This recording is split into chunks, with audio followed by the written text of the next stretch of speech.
heureusement montrer aux populations de la région que l'État est décidé non plus à rester seulement à Dakar, mais à venir à Ziguinchor travailler pour elle. D'accord. Nous parlons maintenant des moyens qui vont être utilisés à votre niveau pour aller donc demander le suffrage des Sénégalais. On a une idée au plan financier, mais je veux parler de l'assise. Aujourd'hui, qui est avec vous? Où sont les partis qui sont avec vous, qui vous soutiennent dans cette stratégie-là? Ce sont les partis qui sont dans la coalition que nous avons mise en place sous la présidence de Feu Serigne Mamoun Niasse.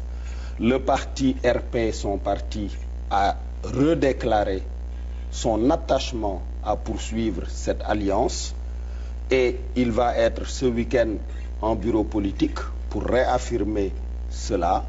Nous avons plus de 40 organisations politiques et de sociétés civiles dans notre coalition. Ça s'élargit puisque notre credo, c'est rassembler le plus largement possible.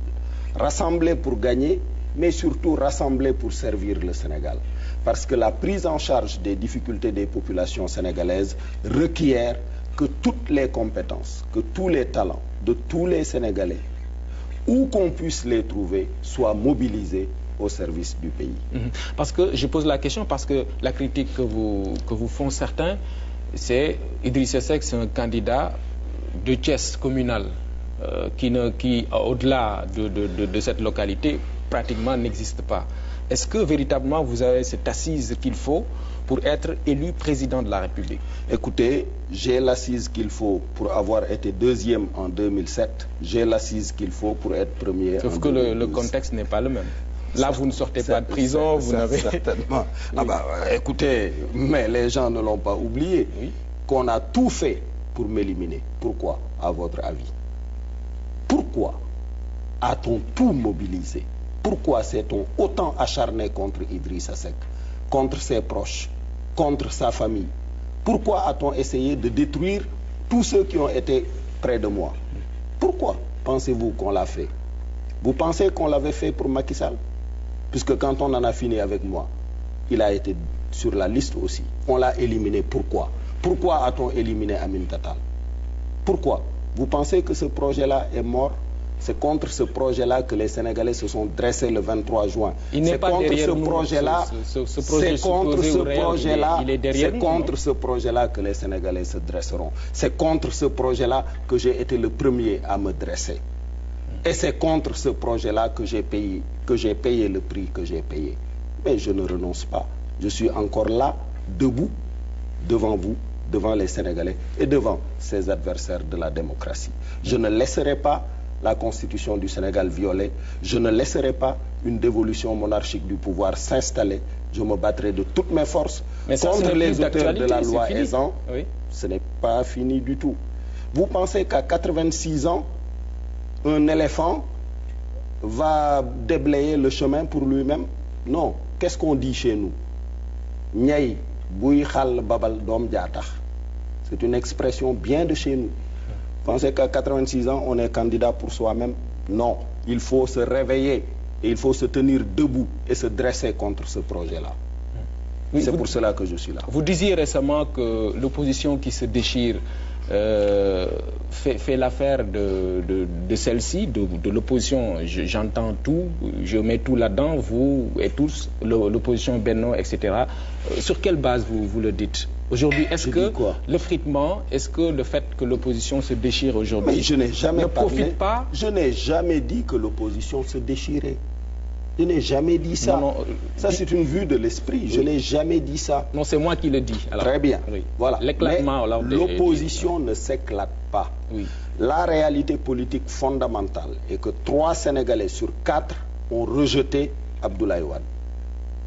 Donc, c'est fini.